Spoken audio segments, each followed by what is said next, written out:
Hi, I'm Martin Kelly of Friends Journal, and with me today is Kat Griffith. Kat is the author of a February article called Rhapsody in Purple. And welcome, Kat. Thank you. Great to be here. Sure. And let me read the bio here for you on the bottom of the article. Kat Griffith lives in Ripon, Wisconsin, the birthplace of the Republican Party, and serves on the Fond du Lac County Board. She is a past co-clerk of Northern Yearly Meeting and worships with the small but mighty Winnebago Worship Group. In a previous article, One Quaker's Excellent Adventures in Politics, in the June-July 2023 issue, describes in more detail her first run for office. So this article is all about how you like going door to door, knocking on strangers' doors and talking politics with them. Why do you like it so much? I think and I don't just like it, I love it. You love it. I love it. I fall in love with my community all over again when I do it. Not every conversation is great, not by any means, but I have had so many really surprising experiences where I made a connection with somebody that I wouldn't have thought I could make a connection with, and it was rich and rewarding. I mean, I remember one time this I wasn't actually canvassing, I was biking, but I saw this banner in front of a guy's house, and the banner was a picture of Trump standing astride a tank. And there were all these symbols on it. I mean, it was clear that it was really well thought out propaganda, like Mm. this was really thought through. And I was just amazed, like what is this about? And I got off my bike and I was standing there and I was looking at it and just trying to figure it out. And the guy who owned the house came out thinking that I was trespassing. And I said, no, I mean, I'm sorry, I didn't mean to trespass, but I'm just really curious about your banner. Could you tell me what it means? Like, what is this? What? So we ended up talking for over an hour Oh about my. banner while he's telling me what all this means to him. It was very educational. And we ended up, amazingly enough, finding things that we had in common. Our views were not as far apart as you might have thought. And I went back about a month later and said, I really appreciated that conversation we had. Could we talk some more? And we stood outside. It was about 45 degrees. He was in his socks, not even wearing shoes, standing on the driveway. And we talked for over an hour again about just all sorts of political stuff.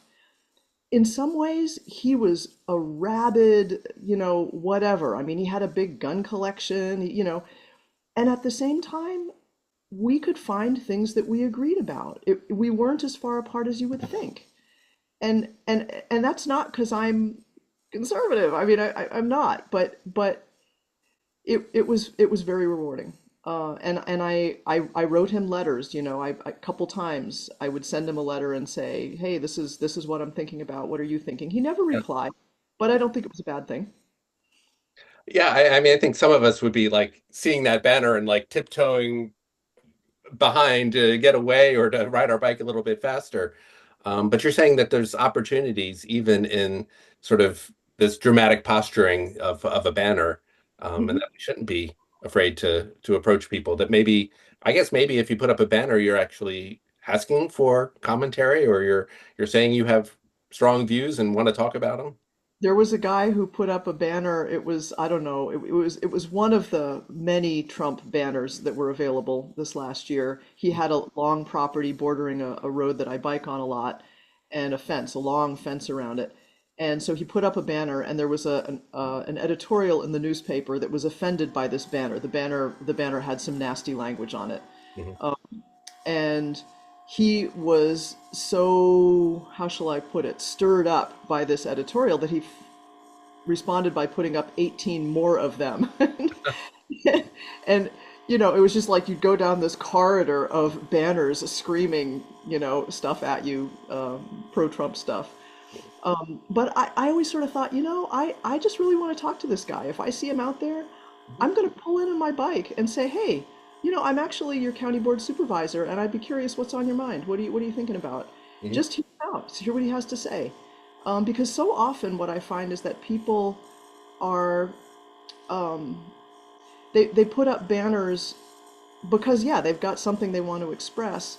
They're triggered in some way, but you talk to them and they're not as outrageous as the banner. I had some trolls when I was running the first time who said horrible things about me. And when I reached out to them and said, "Hey, could I take you out to coffee and just hear you out? Just tell me what you think. I want to hear it. I want to know what you think."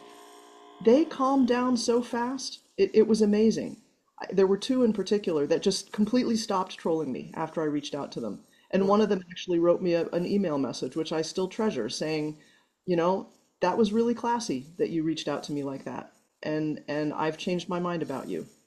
Yeah. So I had another experience with a young guy who was running for mayor in town. Very, very interesting young man. You couldn't slice and dice him and put him in the usual slots. He served in the National Guard. He was gay. He believed very strongly in gun rights. He was libertarian, Mhm. and he was an undergraduate running for mayor, Yeah. which is he's a very, very brave young man because he didn't have a lot of friends. There were very few people who would claim him. And he reached out to me after the election, which he lost, and we ended up becoming good friends. And I became very, I mean, I'm truly impressed with his courage, even though we certainly disagreed on some things. And he actually gradually moved further left during our conversations. He evolved when he saw what his side was doing to gay people, particularly, Oh, mhm. and that was he really evolved. So very interesting relationship. Yeah, I mean, we talk about, an epidemic of loneliness. And, we have, the 24-hour cable news, we have endless TikTok streams, we use apps for shopping and for dating. Um, we can go through, I mean, I can go through a whole day barely talking to a stranger. And it sounds like you're kind of finding, a way past that and almost tapping into the loneliness to be a voice to talk to. Oh my gosh, yeah. Like you'll laugh, but I do not have a working card for an ATM machine. Oh, And one of the reasons is I go to the credit union. I want to talk to people. I want to deal with actual people. I don't even go through the drive-through. I go into the credit union. And I know the people who work there, the director comes out and says hello, and I know several of the people there, and it's just I want those connections. With the supermarket, I have former students who are bagging groceries and I like to see them. And, I look for these places where we can connect. It's just really, really important to me. And I'm glad I live in a small town where many different circles that I hang in connect in different ways. And I go to the grocery store and I may see somebody from yoga. I may see somebody from the high school I used to teach in. I may see somebody from a downtown business that I know, or, whatever. of cross connections, yeah.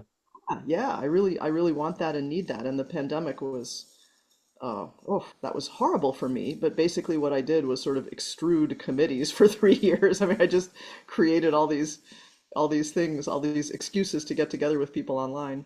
Mm. Wonderful. Well, one of the stories that is the funniest in your telling here, but also sort of the saddest is the recently homeless vet.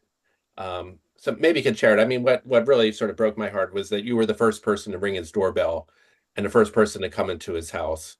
That here's someone who served his country, and you can tell the story better, but obviously maybe some PTSD. There's anger, and you're talking to him. I mean, you're doing almost social work here as you're canvassing. So tell us a little bit about that story.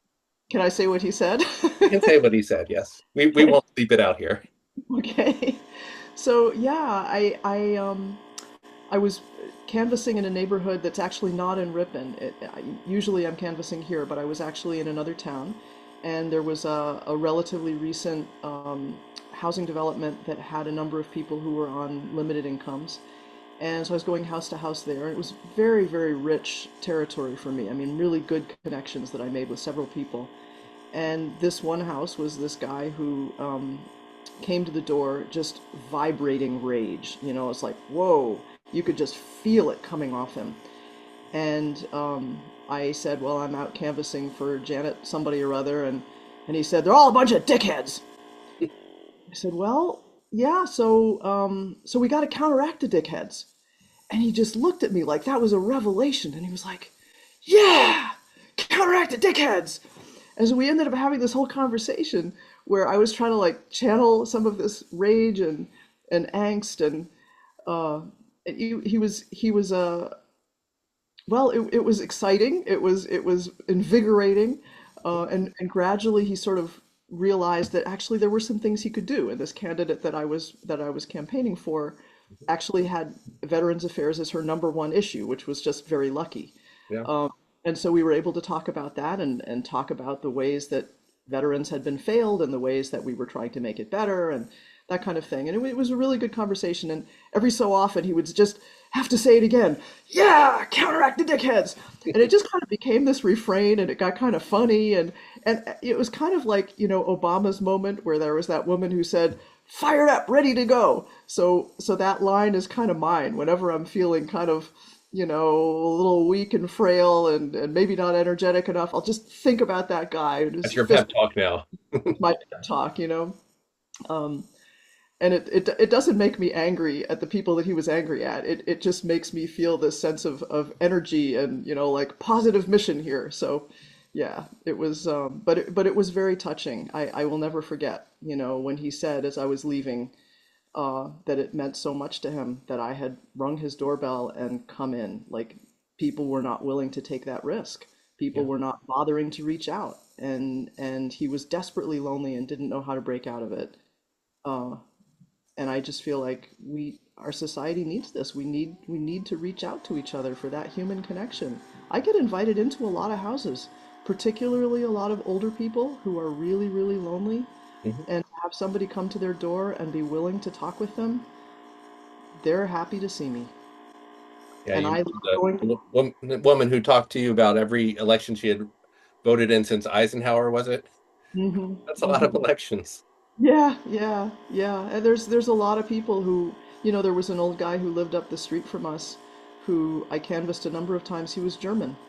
And the first time when we moved here 25 years ago, he was walking up and down the street with a cane, and we introduced ourselves and noticed he had a German accent, and Mhm. and then and he found out my husband's name is Norwegian, and he said, "Oh, I was in Norway once," and Soren asked him when that was, and he told us, and I could see the wheels turning in my husband's mind, like that would have been the Nazi occupation, Right. you know, and but he was somebody who I won't say that he was a hero, but he was a very, very decent man, and he was horrified by what his country did. He was horrified by Nazism. And over the years, I had many conversations with him before he died about what he saw happening here and how it reminded him of Nazi Germany. And he was saying that back in the late 90s when we first moved here. He Yeah. was seeing traces of what came to be. So yeah, again, rich conversations with a lonely old man who lived down the street from us, many of them. Yeah. It sounds like it sounds like this is more important to you than the actual governing.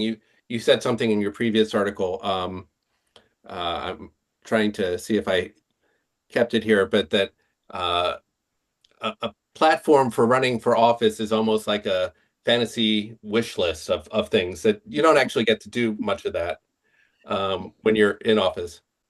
Yeah, there's the county does a lot of important and good work. I am actually gratified to find out how many good things counties do. Hmm. But most of it is dictated. A great deal of it is dictated by the federal or state government. That's why counties exist, is to be the boots on the ground for the state government. So we are mostly assigned things we have to do and assigned how we have to do them. So there's a lot there where there's not so much discretion. But yeah, I think for me, I've found that the opportunities to build relationships and just the platform of being an elected official is the best part of being an elected official. It's not what I get to do on a policy level, which mostly ranges from it's either trivial stuff or it's stuff where my vote doesn't matter. There's no way I'm going to stop that current. Or I agree, fine, it's a perfectly good idea. I'm going to sign on to it just like everybody else because it's just reasonable. So Hmm. I don't feel like I'm very effective. I don't feel like my presence makes a big difference on the board. in that sense, it doesn't feel like a good use of my time. But the opportunity to canvas people, the opportunity to build relationships across the aisle, that is very rich. And I love doing that. And I took to heart something that Heather Cox Richardson said in a recent video, that in this moment, one of the best things you can do is, if you know Republicans, reach out to them and talk to them about what's going on and see, is this what they wanted? Chances are they're not learning from their news outlets the same things that we're learning. And, we should find out. So I did. I called up a friend of mine, a man I'm very fond of on the county board, and asked him about, well, what does this look like to you? Is this what you voted for? Is this what you wanted? Turned out he didn't know a lot of the stuff that I knew.